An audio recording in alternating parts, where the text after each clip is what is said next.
His like achievements kind of speak for himself, so I'm obviously really excited to play with a world finalist. Faker's fight comes in. Huni goes for the Mega Gnar. The triple stun. Here's the follow through. It's gonna be 2 already. Afterwards, I was kind of sad, of course, because it's second place. Still, I think there was learn a lot. Now Huni is teaming to the back line, gets the pillar. One more shot does him in. Huni gets his kill onto Ambition. All of the people think that I'm bad, so I need to prove I'm good.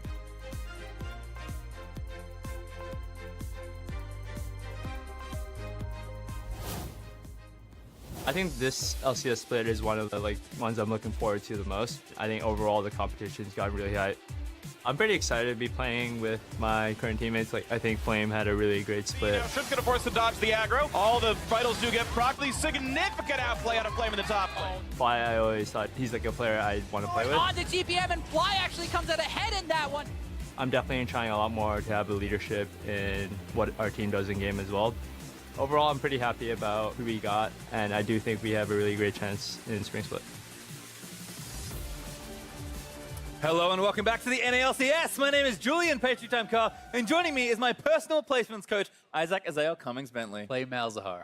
I'm trying. 0-1 so far, but runes are polished and ready to be locked in for our next game, which pits Echo Fox versus FlyQuest, which should be quite fun, given, again, we're starting to see all these teams after all these changes. Yeah, I mean, I'm really excited for their top lane. It's going to be a good one. Certainly the man is back on the blue side. It is Echo Fox in the top lane, Huni, jungle, Dardoch, mid lane and Phoenix, bot Altax, support Adrian, and their coach, Inaro. And loading up on the red side today, their opponents are going to be FlyQuest. In the top lane, Flame. In the jungle, Onda making his NALCS debut. Keen going to be playing mid today, bot and support, Wild Turtle and Stunt with coach Robert Ye. And certainly it's very hard to look at these lineups and not immediately point out the world finalist in the top lane for Echo Fox. His return back to North America, it's Huni. Yeah, I mean, Huni has kind of made the grand tour, right? He was in Europe, he was in NA, went over to LCK, and he has been dominant in all 3 of these regions. I'm so excited for him to be back in North America because despite what Huni said, a lot of people think he sucks. I think Huni could immediately just be perhaps the best player in the entire league. I think he is at that level of a carry player especially, and he has such a unique style that has stuck with him throughout his entire career that just makes him really exciting. Certainly comes in as probably the best top laner, at least entering the league, and he'll have a new face in the jungle. It was Rainover, of course, so much famous synergy, but Dardoch on another new team, his 4th in over 2 years of pro play. This guy likes to move around. Yeah, he certainly does, and there's a lot of questions about how he's going to fit in with this team. How will the attitudes work together? But he certainly has a great gank lane in top. Certainly has a good place to go. We'll see if he can start yet another redemption story against FlyQuest, who only brought back Wild Turtle from the previous team. Yeah, definitely a lot of changes. A Flame in the top lane, I think, is going to be very, very strong for them. Wild Turtle talking about it. Flame, to me, was actually the best performing top laner in NA during the summer split, so he is certainly a point of power. Keen is going to be playing today, though. He is actually subbing in because of some visa issues that they are actually going through. And Onda, as well, is another player I'm very excited about. Him and Stunt have been monsters in solo queue. Stunt performed well in the NALCS, and even on the Korean solo queue ladder, Onda was right up near the very top during Worlds, so guys with a lot of potential, a lot of mechanical prowess. One of the few rookies in this split of the NALCS, but we'll see what Champ Select has to offer. Tom Kench and Kalista banned out by Echo Fox as 2 mid laners, Zoe and Azir, taken away from Phoenix. Certainly another player that's re-entering the LCS. Has played, of course, quite a lot with Dardoch, has had his time in Challenger, now back up in the LCS. And he's always been known for his Azir. When it is in meta, even when it is not, something you're going to have to always worry about with Phoenix. I think what a lot of people are going to be curious about is what Huni is going to be bringing out in the top lane, because he is such a unique player, because he goes for so many different ways, and Ornn not being banned through the early stages means we may see an early Ornn pick on either side. And if you're Echo Fox grabbing a Kog'Maw first round, you're potentially giving over that Ornn to Flame and allowing for maybe some sort of a counter pick here from Huni. Certainly a lot of attention for ADs. Tristana and Ezreal were the last 2 bans, and Echo Fox pinched that pool once more by taking away the Kog'Maw. Turtle, of course, loves his late game carries, Tristana especially, but looks like they might actually take something a bit more aggressive here. First pick, Varus in the rotation there for FlyQuest. Yeah, Vera's definitely something we've been seeing quite a bit in the LCK, still quite a popular pick there. Has a strong laning phase. You're offering the CC a little bit more utility from that AD carry role in the mid game, and definitely something that can be quite powerful. Kind of intriguing to see where FlyQuest go with this next pick, though. Of course, they have one more to make in their first rotation of the draft. And Italy would make a lot of sense for Onda. It's something that he has actually played a lot, but Jarvan, something that is very powerful right now, coming out of the jungle. You can play it very heavily tank. You can go warrior into tank. You can even go full tank or more heavily into DPS type builds, but Dardoch already going for the Zac and the Ryze combo. That was really fast Yeah. from Echo Fox, knowing exactly what they want for jungle and mid, so they'll select those. Keen, of course, coming up from Academy, here to play in place of Fly, who is struggling with some visa issues.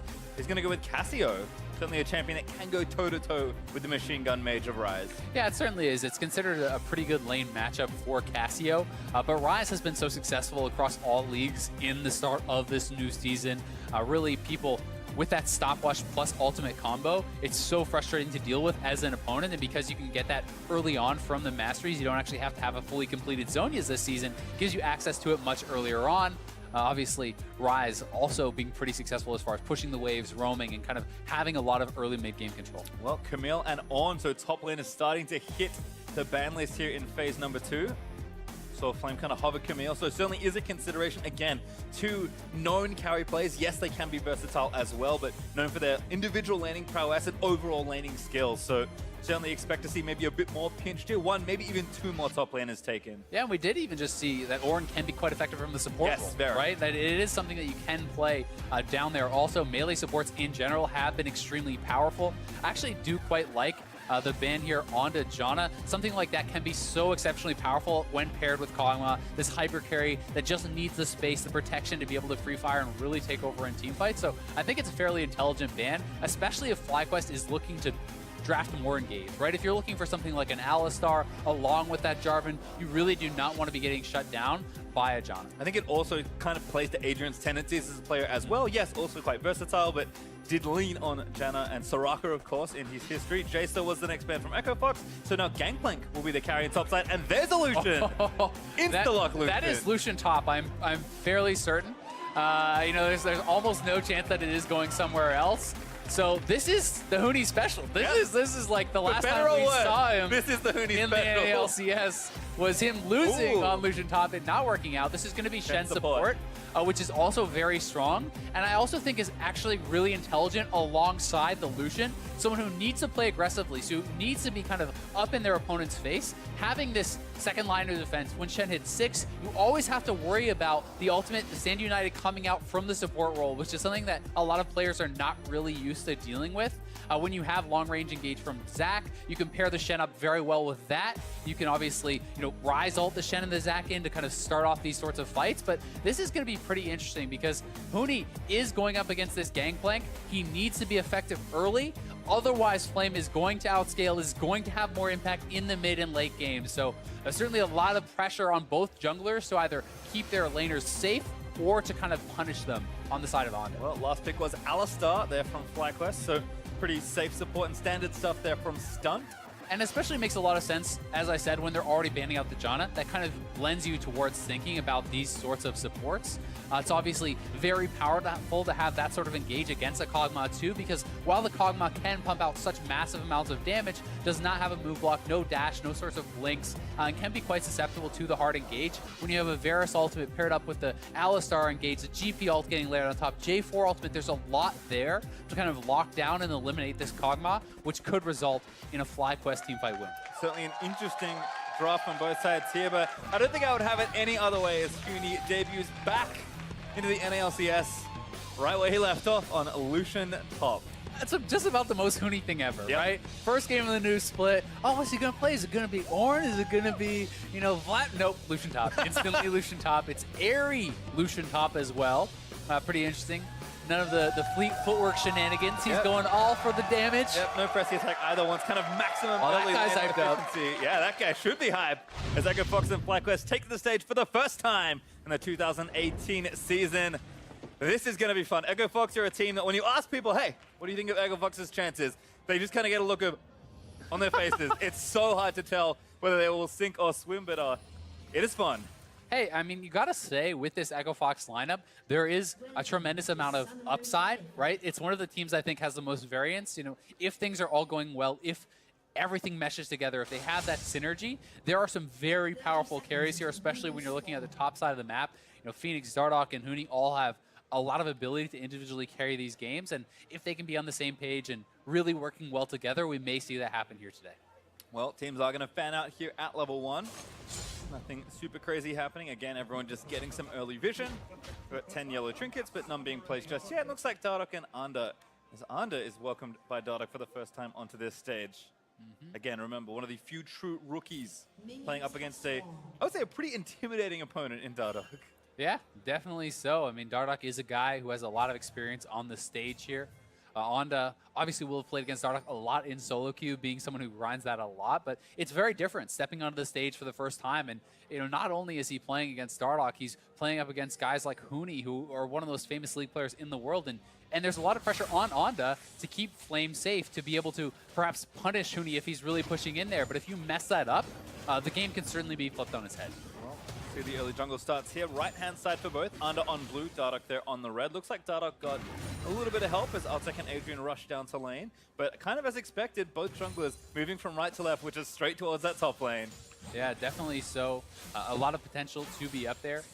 Keen is going to be playing with Phase Rush, so this is, you know, the kind of new adaptation of Storm Raider's Surge. You hit the 3 individual spells or damaging abilities, and then you're going to be able to get that big speed boost. This allows so much kiting ability, so much chase down ability from the Casio if you can actually get in there and proc that. So certainly something that can be very powerful, but I would say does put you at somewhat of a disadvantage in the laning phase, as it's more powerful to have, you know, something like a Summoner Spellbook for that TP and swapping around. So it's more of a late game thing. Yep, you can see Flame still level 1, waiting on those last few CSs. Huni gets an early leg up in that lane. Same for Keen there in mid lane, although Phoenix has now dinged too, and Flame should be there shortly. Under though, looking mid lane here. Oh, and Phoenix is Good very flash. close. Very good flash. I think as soon as he saw the flag, he's like, I'm out of here. I know exactly what that means. I mean, it was a good flash, but a great gank from Onda. Wastes almost no time at all there. He actually procs his electrocute. He gets the flash, so he chunks him down, burns the summoner, and doesn't even have to wait to do it. And Dardoch doing a pretty cool leash here. You can do with Zac. You pull the 2 camps just to the edge of their leash range there, and you can kind of do both of them at once, so speeding up his clear a little bit more, but already a bit of an early edge here for FlyQuest. And Onda, returning to the scene of the crime, does have his flash available, so Phoenix is going to have to play so defensive, knowing that a flag and drag flash for that knockup would be there. Does ward it out though, as Anda revisits that mid lane, so a bit of safety there as Dardoch towards this top lane. We are expecting this a ton here, as this is diveable, depending on how they feel. Barrel goes down to Huni's double shot. Dardoch being pretty patient here. And as long as Flame is farming, as long as he is just getting that income, getting levels, not really being super punished, he's doing great. And so far, so good for him, because it's Huni that really has the pressure to actually be able to exploit this matchup, to be able to get something done there. And it's not like he has to do it in the first couple of minutes, but you need to be getting into Good taunt there onto Wild Turtle. Adrian doing a nice amount of damage there with Aftershock. Stunt onto Altek doing the same, but Altek is going to fire back. Stunt able to walk away. Pretty even trade. Yeah. I mean, almost, I would even say, just goes FlyQuest's way. Because of how much damage Alistar does in the combo with the Aftershock, if you can get the trample proc, get the stun in, you had so much bonus damage on that swing, plus the base damage of your combos. Alistar just really pumps out a lot of early damage. Well, just saw an illusion there from Huni. Not so much success the last time, but of course can make up for it here in this game. Other than that, it's been pretty even. I've really enjoyed Ender's proactivity here in the early game. Again, very efficient ganks, which is always nice to see. But Huni is doing exactly what we'd expect. Pressuring Flame, like you said. If Flame can stay safe and get farm, in his eyes, he's probably going to feel like he won the lane, but the pressure should only mount as these first backs come in.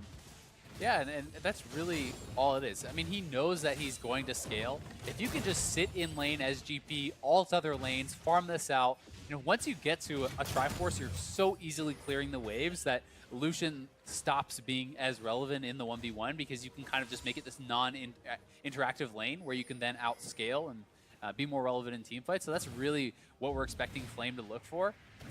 Huni, it's much more of a mid-game, early-game champion that he is playing. So you need to push the pace. You need to get big CS advantages, take down turrets, and be able to kind of force fights. Does get some poke there in onto Flame as he TP's back to lane with a Sheen, plus I believe a Corrupting Potion. Huni takes his back, Vamp Scepter as the early item, and a second Doran's Blade, which is a pretty obvious signal. Yeah, I mean, he's got to play aggressive. And when you go for this much lifesteal with the double Dorans plus the Vamp Scepter, you can trade aggressively. And one of the things that allows you to do is he's going to push in the wave, then trade. Even if he takes a turret shot or two, his hope is he can lifesteal back up and continue to pressure non-stop. And we're going to have to see how effective it really will be. Ooh, calling there from Huni, chunking down A lot of Flame. damage there. Remember, no TP for Flame, does have the flash as Taunt again, lands in onto stun. Gonna chase back there as the Aftershocks proc. And again, just a pretty even trade. Melee support's pretty tanky here. Very tanky, and it's hard to keep these 80 carries on low health when you have the Relic Shield, when you have overheal and fleet-footed. You have so much healing, so much sustain over time, unless you're constantly pushing them down low on HP. They are going to stay pretty high up here, but Dardoch is up here. Onda is there as well. Base check, Huni gonna get knocked up by Under Flame here, get some damage down with the Q. But no follow-up. Dardoch again just gonna casually walk around. He knows his top laner currently has that aggressive advantage. Certainly does, and Dardoch is going to be pretty happy about the fact that he's been able to just kind of farm pretty comfortably because the scaling potential of a Zac is very, very high. So despite the fact that, you know, obviously you want to put some pressure on this Gangplank, it's not like it has to happen just yet. You know, you certainly want to get things going, but if Zac can get level 6 before Jarvan has really gotten too much done, you're going to be feeling good, and you're going to be able to look for dives. You're going to be able to kind of perhaps force those plays later on. Dardoch mid lane. Looks for Keen. Good knock up. Knocks him back over. Trying to find a minion. Can't find one to get the slap together. Nice miasma back from Keen as Dardoch takes a bit of harass. And Keen stays calm, just knows, hey, this is really a scary situation with my sums and ulti up. So able to get out of that one pretty cleanly. Yep, no summoners blown. Pretty calmly played there by Keen, but it was not a very costly gank for Dardoch either. It's not as though he was sitting there camping, waiting for a long time. He jumps in, sees if something can happen as he's on the way to bot side to continue farming. So I think both junglers have played it well in the early game, applying pressure where they can, keeping their farm up, you know, getting those early levels, and honestly a pretty well-played game on both sides. But you have to always be looking at what are the comps going to do later in the game. And you know, both mages in the mid lane going to be pretty powerful. Kog'Maw obviously has a lot of late game power, so there are, you know, some kind of late game backups, I guess you would say, for Echo Fox, but still the Lucian will always be a bit of a concern. Yeah, and it feels like it's balanced on the other side by GP there for Fly, right? Where Total has a bit more of an aggressive AD. So I think total scaling-wise, we're pretty close to even between the two comps right now, though. We'll keep observing this lane phase. Huni, with help from Dardoch and all his pressure, up a pretty significant amount in CS, so Flame gonna have to play Kleptomancy catch-up. I'm really looking to see what happens when Adrian gets 6, if he's gonna try to make a really early Shen ult, because that can set up for a very strong dive wherever you want to go. Dardoch looks for the Elastic Slingshot, the Shen is stand united in on that, and you're setting up a 3-man play very simply. Could even be a 4-man play top if you see Phoenix roaming up to the top side around that time. So certainly a lot of playmaking potential, and they're going to have to be very wary of that, as Adrian has now just hit 6. Flame expended his ultimate as well, which makes you more vulnerable for that dive, but he's looking to actually just clear out the wave and get back to base, knowing perhaps that possibility could be coming. And I think a great point you make there is, you know, despite being a shield, Stand United is best used offensively. So it's certainly looking for Adrian to kind of get in there. And something you really want to be proactive with, because then you're choosing the exact scenario that it's going to happen. You know what the kind of situation is going to be. You know that you're going to have the extra mana. If you use it reactively, oftentimes you maybe save someone, but then that's all you get. It's a very long cooldown, especially when you're not getting those levels to get the higher ranks of it as quickly on support as you would be in top lane. So you need to be effective with it, but you also can't be scared to pull the trigger, because if you're not going to pull the trigger on those plays, you're not going to get much done. Long range Dardoch back again, finds a minion, slaps him down, Root follows through, good ult from King. Cleanse, no, doesn't need to cleanse, actually Root didn't last long enough as Ander roams back in. Dardoch still strong, there's a Stand United from Adrian. Keen, he's going to have to try and get out of this one. Ander ultis and flashes out of the way as Adrian will miss the taunt on entry. Phoenix gets out with a stopwatch ult combo, and Dardoch also still low as stunt, has roamed into the mid lane. Yeah, definitely not the ult that they wanted there. A lot of kind of misses. Dardoch not able to land the ultimate onto Keen, but then they feel like they have to use the Stand United defensively. The taunt misses, he has to flash out, so most of the playmaking is completely gone now from Adrian, and this is going to give FlyQuest a lot of confidence to start up this Dragon.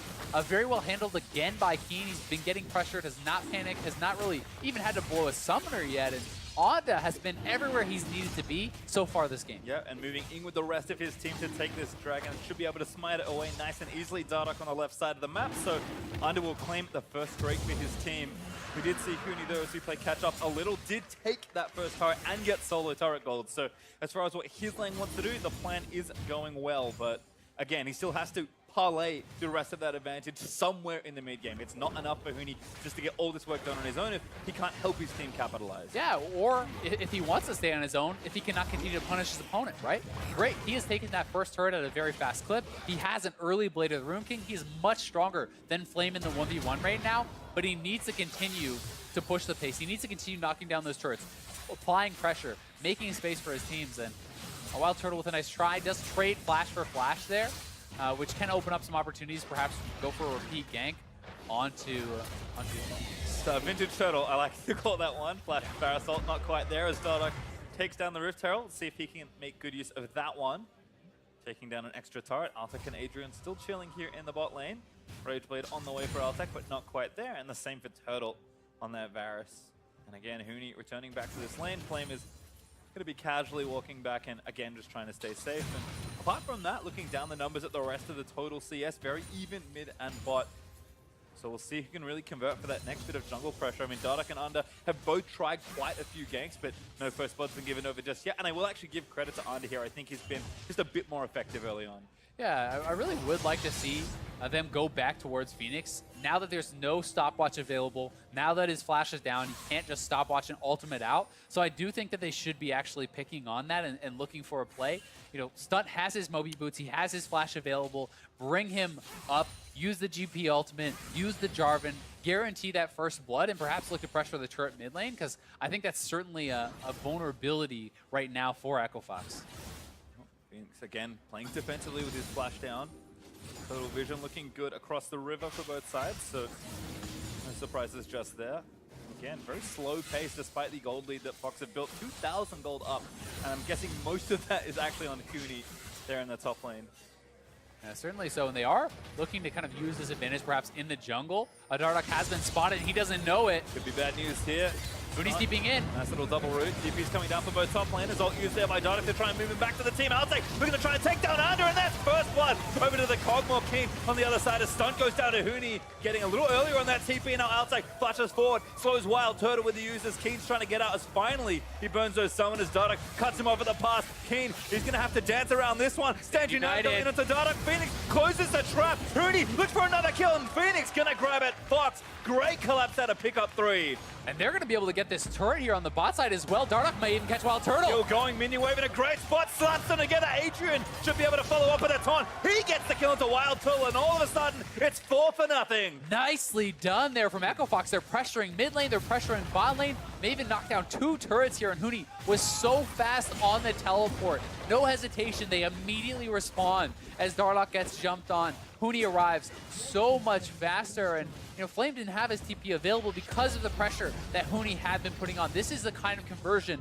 they wanted from the Lucian top. Teleporting Lucian, not exactly what you think of, but the outer ring is felt as a result. So we'll take back with that play without ASAP Predator replay. And Dardoch actually wards over. He caught the very edge of them. And look at that immediate teleport coming in. Pretty dangerous spot for Huni, landing into the miasma, but he flashes away, gets back to the team. Onda is being knocked down as the Echo Fox bot lane is rotated around very quickly. Huni's able to pick up a kill, and then it's full-on retreat here for FlyQuest because their players were not in place fast enough. The GP could not get down fast enough, and really just better response from Echo Fox. Such a quick collapse, and they just turned around what looks like it would be a good play from FlyQuest very, very quickly. And in general, it feels like even though it's early days for this team, the coordination, the level of coordination is pretty amazing as Dardoch just traps Turtle between those minions. Unfortunate for the Varus. Yeah, it's hard to get away, honestly. Oh yeah, Zach is just like... Yeah, Zach has a lot of mobility with that maxed out slingshot. And Altek in a really good spot now. He has his Rage Blade. He's looking very strong on this one item. Huni is going to be working quickly towards a Black Cleaver. He's going to be at a very strong point. Flame's still trying to pick up that Triforce and is going to have to be very careful for quite some time now, with Huni just so far ahead in gold. But again, the total amount of map pressure they have is very tough for Fly to deal with as Dardoch summons the Rift Herald here in the bot lane. Phoenix is going to try and escort these minions forward, and it's triple lane pressure right now as the Rift Herald slams in for about 40% of the turret health.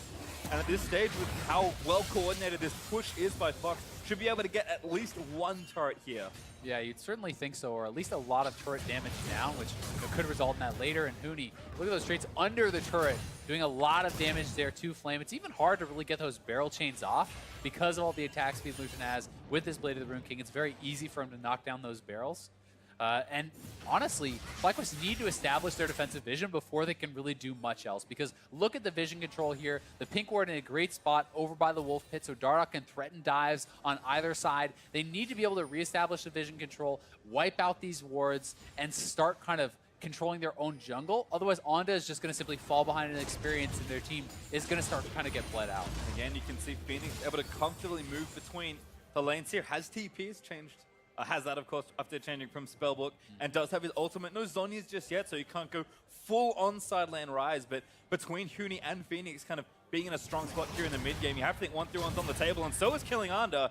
The Stunt and Turtle forced to join the jungler just so he doesn't die to Huni. And it's honestly a really nice setup with the 1-3-1, simply because you have Dardoch who can be farming out these jungle camps and threatening long-range engage on either of the side lanes, and you have the Shen sitting with the Kog'Maw in the mid lane to protect him, but who can also threaten to join either side lane at any time with the Stand United. So if you get chunked too low, if you try to pull off a jungle gank there as Onda, you have to be thinking not just about the 2v1, but about the 2v2 that could be coming with this Stand United. And in general, the early game investment here for Fox has led to some magnificent real estate. So much of the map opened down. They take a Drake for themselves. Fly did get the first one in the mountain, but Fox able to queue another spawn and take down the Cloud. And again, you look back at that gold, and it was, a few thousand gold up before we've snowballed up to about 6,000 gold very quickly. And Echo Fox has really played a nice game. After they were ahead with that play on the bot side, they got a really good vision line. This is starting to be kind of battled back, at least on the top side, as FlyQuest is reestablishing at least their top side vision control, knowing that as you're getting towards this 20-minute mark, you have to keep control of this area. You have to be aware of the possibility of a Baron take, especially with double AD carry. They can knock down that Baron very quickly, so it's something they're going to have to be very cognizant of as we're getting to the post 20-minute stages of the game. But for right now, pressure able to be simply applied here by Echo Fox. And again, I am impressed with the level of coordination this team is showing early on. This is kind of a ragtag team in a lot of ways. Lots of players that haven't played too much together, some not at all, before being on this team. And for a team that everyone said has, a very, very high ceiling, but also maybe the highest opportunity to just implode in a lot of ways, things seem to be sticking together in the first 20 minutes of this game. And given how little time they've had to play, that's quite impressive. It certainly is. I mean, it's a team that has a lot of potential to look really, really good when things are going their way. It's also a team, when you have a carry player as talented as Huni, there's so much potential for a guy like that to just take over a game if you put him in the right situation. And so far, that's what the game has looked like. I mean, he's 40 CS up. He's almost knocked down the second turret. He took the first turret solo, made a good TP play, and they're looking for another fight here in mid lane. Stand United, Dardoch pulls stuff back in. Ulti pop there as Turtle does get the ulti down. Cullingo in from Lucian's going to force a stopwatch. Under trapped for a little bit longer, but still maybe not enough stun. Still trapped as Adrian gets low stun forced to bite, but he dies to Phoenix. Now Huni on the chase there as the barrel does get taken down. Flame can't ignite it. And it's kind of a rough skirmish here in the jungle, but simple kill picked up for Fox. Yeah, they're trying to fight over that vision control, trying to fight over the red buff, and Echo Fox able to get in there, make the collapse very quickly. They get a kill. They're able to pressure topside even more. They're pushing up mid lane. You can see that Phoenix is heading down towards the bot side. He's going to shove that in, potentially even take away the blue buff. Huni already has the red buff and will likely knock down the turret on this wave with Dardoch in his back pocket. So things looking great for Echo Fox. Yeah, gold lead's starting to tick further up, almost 8,000 gold under 20 minutes here, as there's a lot of gold to go back and spend. Fox's next move should be a very powerful one indeed. It's really just an impressive play. And you can look at the total darkness they're walking into. They are grouped up as a three-man squad, but Dardoch is there. You see the Stand United coming through. Huni so much faster to the roam because Gangplank cannot walk through him. He has lane priority. He's going to be there first. And a lot of power coming into the top lane here. All Tech able to get involved in the fight. And as Phoenix comes in, there's just really no way for FlyQuest to continue the fight. And it's just been such a textbook game for Echo Fox once they got ahead. They've done such a good job contesting vision, taking away buffs nonstop, and that is really how you, without putting yourselves at risk, extend the lead in League of Legends. Because when you have the vision control, you take away the camps, you're bleeding out their experience, you're bleeding out their gold, and you're constantly extending that lead and getting to the point where your opposing team is not only at a disadvantage because of vision, but they're just so much further behind that even if they get a good fight, it's often not going to go their way. Yeah, and that gold that they're behind is starting to convert into items. Zhonya is now completed there for Phoenix, so he can have very aggressive forward side lane action. Black Cleaver, also known for Huni, and Altec's got a bundle of gold to go and spend on the Kog'Maw and finish up at least his second full item. So Baron on the table here as we just about crest over 21 minutes. And you have to think, especially with a Kog'Maw and a Ryze, I guess, given the carries that Fox have on their side, Baron is a pretty trivial objective as well. Yeah, it certainly is. If they can control the vision, if they have that time alone on it, if too many people go to bot lane, for example, try to collapse on Phoenix, they can go straight for that Baron. That's something that FlyQuest is really going to have to be aware of. And I also like some of the item pickups here for Adrian. I do think that getting the early Lucidity boots on a support Shen makes a lot of sense. The Summoner spell cooldown is actually very powerful, you know, with those taunt flashes. Obviously, having Ignite up even more is quite nice here too, but getting the early CDR allows you to move around the map more, allows you to have more impact with the face of the mountain. He's already at 20% CDR just from items, and then Ruby Sightstone is going to allow him to have those actives up more often, and very likely going to build towards a locket for a lot of added safety. You know, it's essentially a triple shielding type build that you can have for either of your AD carries. With Stand United, Locket, and Face of the Mountain coming through, that could be a couple thousand extra health on someone who's already so hard to take down. Certainly a lot of extra to bring to the table as again Fox look to stretch Fly across the rift. Data continuing to invade with Huni and keep vision over this left-hand side of the map. Phoenix is pretty much untouchable with that Sonya's and his ultimate ready, and Flame is still really just trying to find farm more than anything else. Catch Zone maybe here. Damage is good, and there's Adrian going down. Can't ult himself there as Dardoch unstoppable. Uses that ulti to bring stuff back in, but an ult from Flame. He's going to give chase for the rest of FlyQuest. Ultimate there from Under, flashed out by Altec. Nice escape, but a good job by FlyQuest. Get a kill, delay the game a little bit. I will say it's a bit brazen for Altec to have been out on the map for this long without spending, because you have Wild Turtle who's already bought. He's on 2 items. There's a lot of gold in the pocket, 2,700 gold almost in Altec's pockets, and he is going back now, so we'll complete another full item and then perhaps even a little bit more on top of that. And now they're perhaps more willing to fight, but you have to be careful about getting caught out, even if you're at a gold lead, if you haven't yet spent that gold. And again, Adrian, pretty good target here for Fly to choose, so strong proactive ult there from Turtle, and this one's pretty straightforward. Yeah, it's just really a nice ult there from Turtle. They have the crowd control to lock him down. It is just a support kill, and quite a bit committed though. Stunts ultimate, GP ultimate, Wild Turtle ultimate. You see the J4 ultimate going down, so pretty much everything is used, but those are the kind of kills that you have to not be afraid of going for, because sometimes you will not get more than that, and you need to make sure that you eliminate someone immediately so that your opponents cannot then turn around the fight. I do think it is a smart play from FlyQuest. Certainly is, and precious time bought for them as well as they get themselves on the scoreboard. Huni going to go back and spend some money. Phoenix just did the same. A full Seraphs now done, so 3 item Rise also finished. And like you said, Altec certainly greedy being out that long, but has finally spent that gold as well. Yeah, and it is going to be the Locket build for Adrian, so it makes a lot of sense there. We're seeing a TP in. He's actually going to flank GP, but GP is TPing out, so it just ends up being the trade.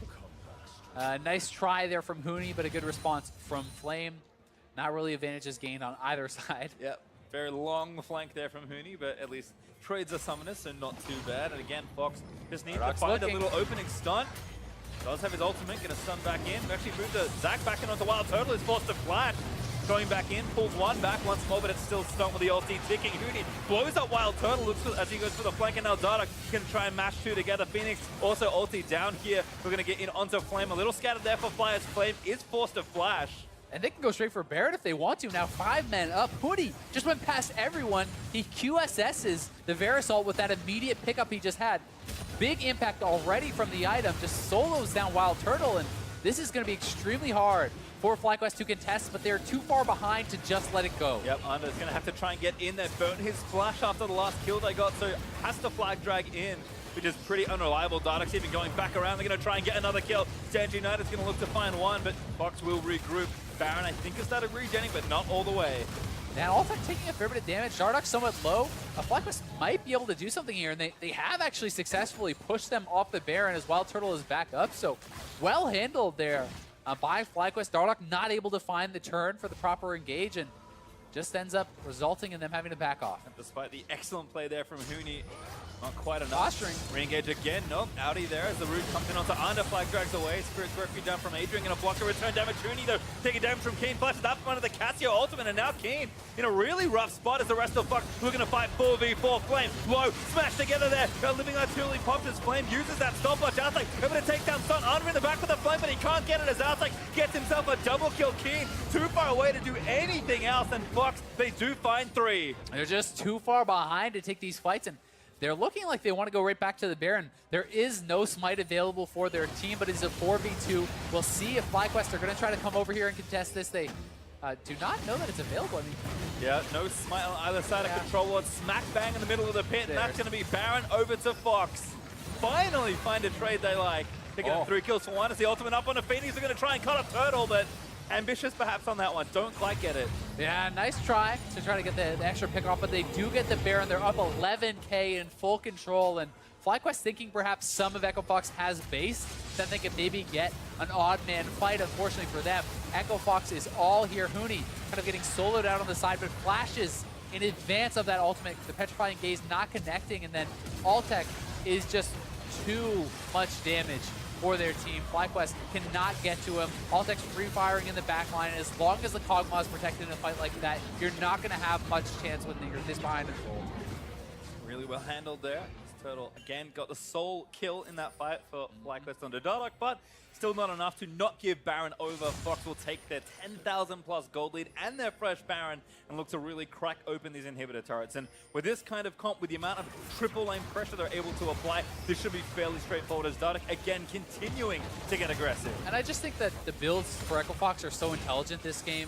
I think that the early QSS has already paid dividends for Huni and his aggressive playstyle. When you look at a Knight's Vow picked up for Altec, you have the Face of the Mountain, the Locket, the Shen ultimate. There's so much protection with even just those extra items onto the Kog'Maw that it's ridiculously hard to take him down. When you then add in addition the Overheal shield, the Targon's Relic shield, that's going to be so hard to ever take down Altec. And they've just itemized extremely intelligently. There's no real easy targets here on the Echo Fox team.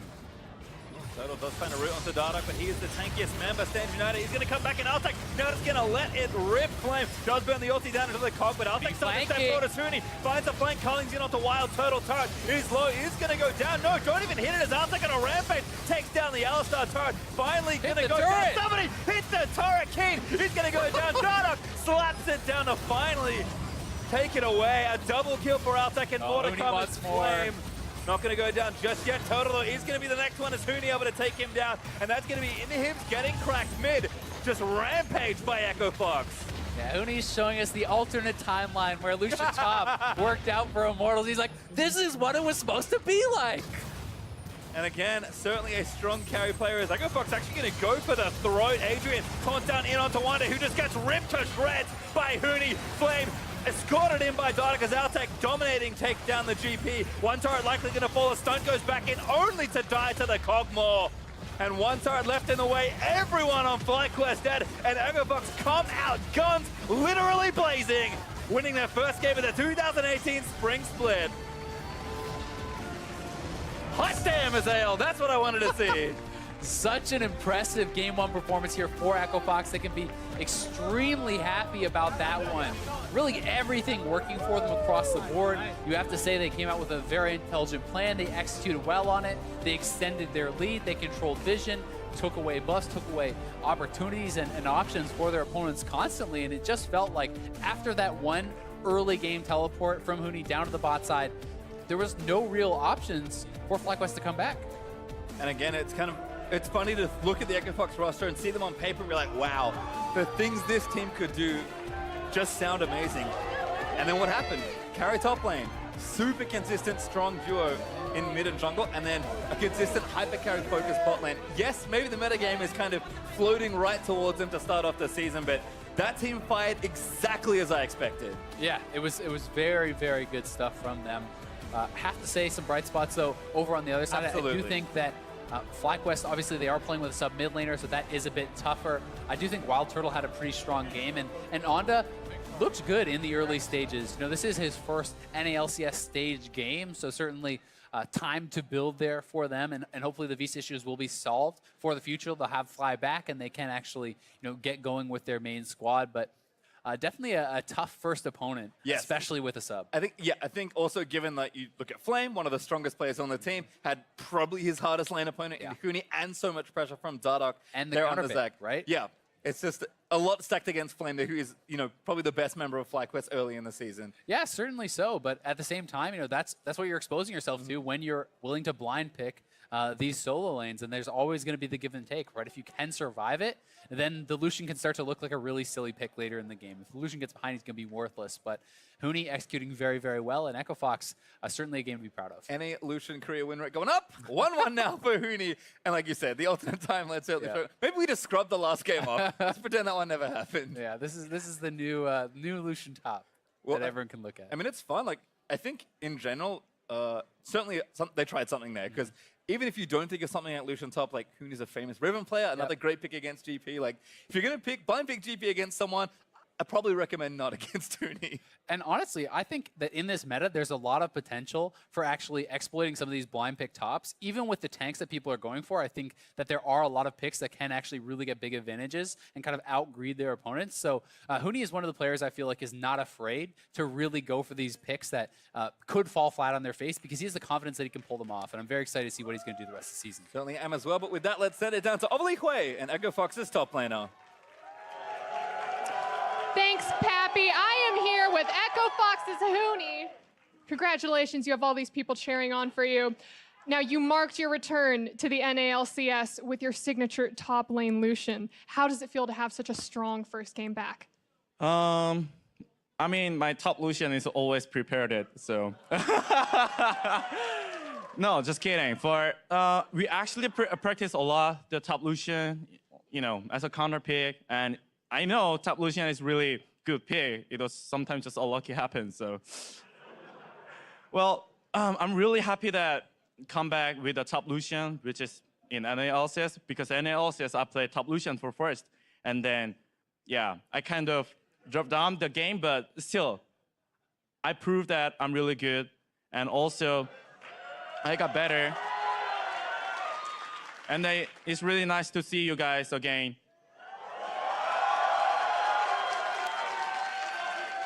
So with that, you obviously have a lot of fans in the crowd. What's it like to be back in NA? What does that mean to you? I'm pretty sure like they like us, they like me. So, yeah. Yeah, I love your fans too, you know? And tell me a little bit about your new team. What's your guys' play style and how are you guys getting along?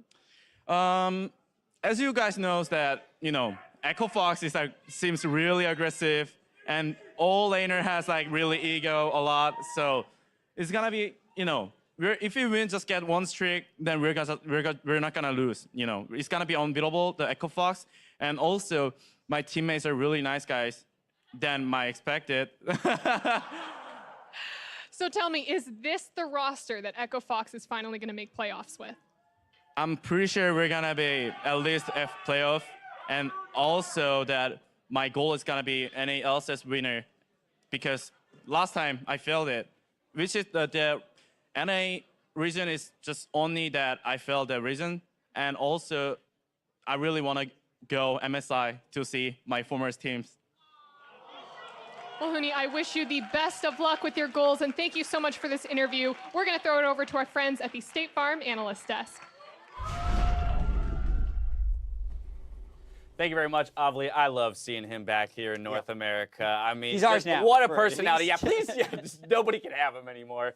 Too many changes.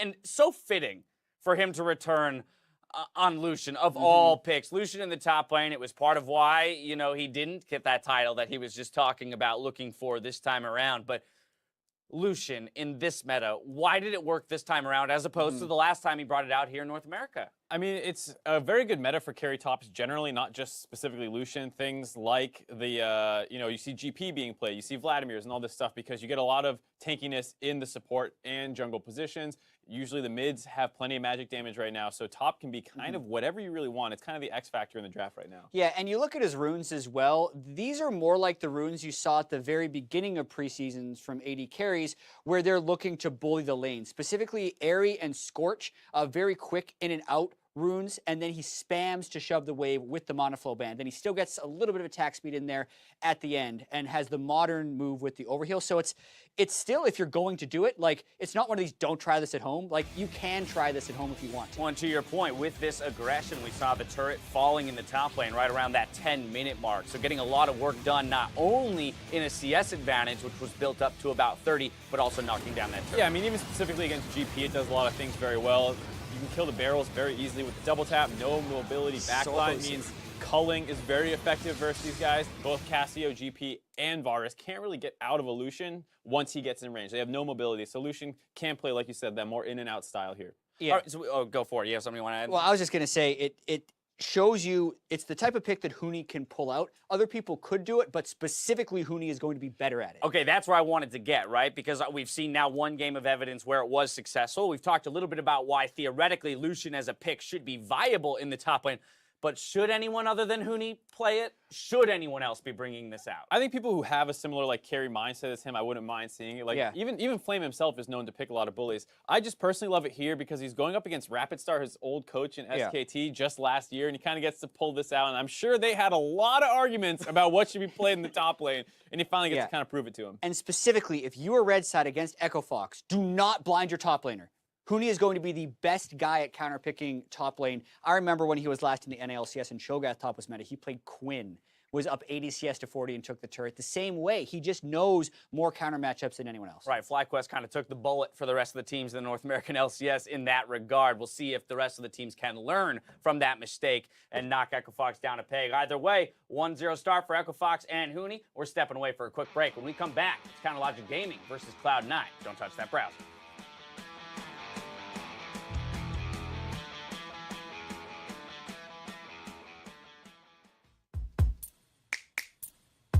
Welcome to State Farm Assist of the Week. At Worlds 2017, TS